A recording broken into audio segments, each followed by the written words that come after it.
Quick takes, let's go. Stephen A., how far can your Knicks go?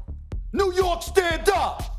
New York, stand Answer up. the question. We win in the first round. We win in the first round. We beating the Hawks. It might take us 7 games, but we doing it. I'll be at every game of that series. Boy. New York You and the spite. ATL, okay? We win in that first round series, and then we go give the Sixers a run for their money. I reserve the right to touch on that subject after we handle our business in the first round. Okay, let's not get carried away.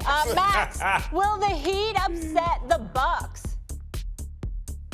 New York, stand up until the second round, then sit down.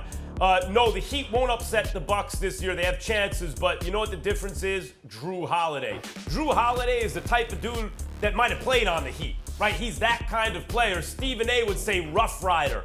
When it matters most, he comes up big. I don't think it's enough to win a championship, but enough to get you by the first round.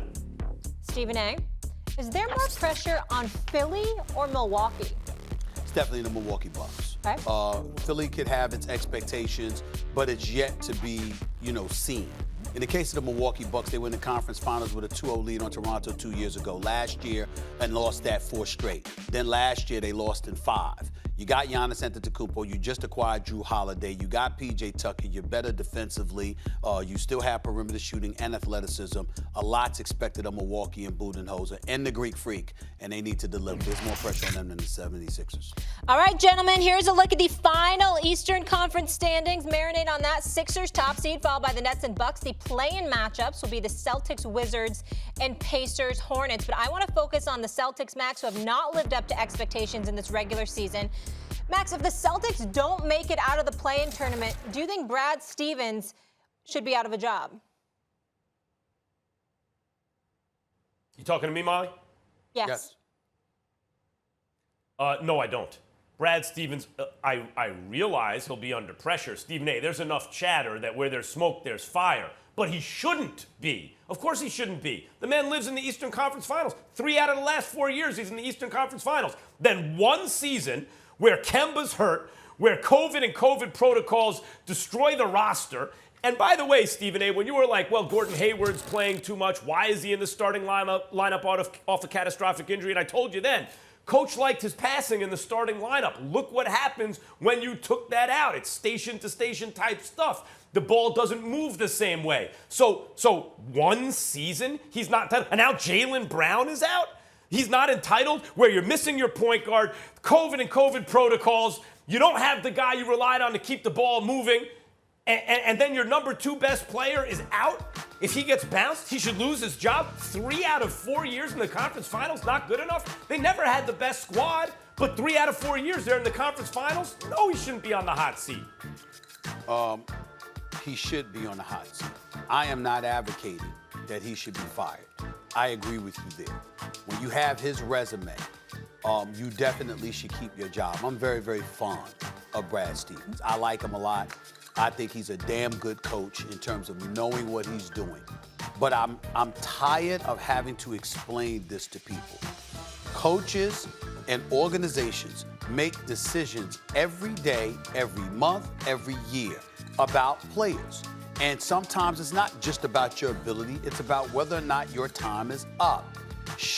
Is it time for a new voice?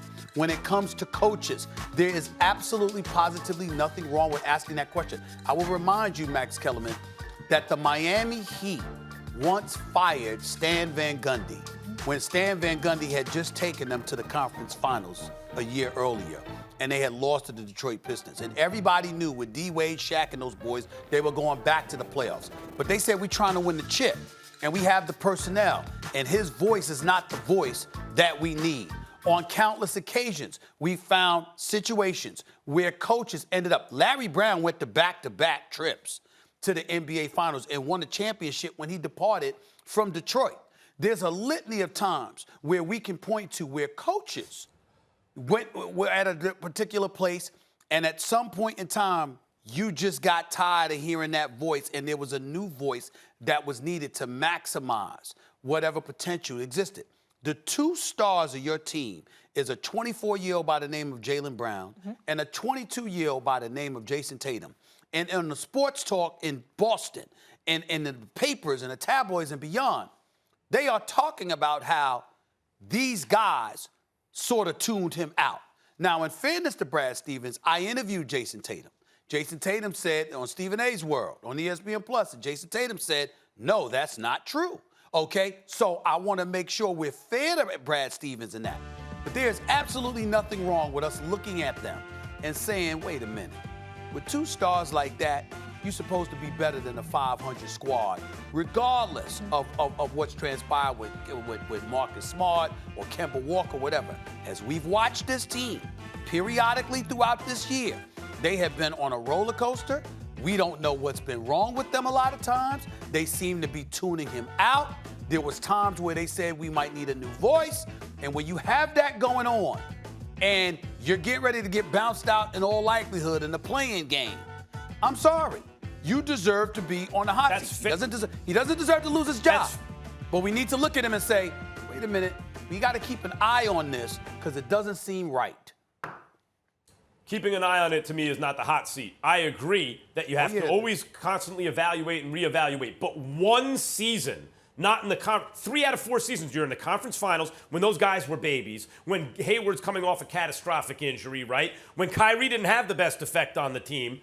And then one season when Kemba's hurt most of the year, when now Jaylen Brown is out, when, as I said, you're missing a veteran who could move the ball in the starting lineup, you're probably going to get bounced in the play-in, I would imagine.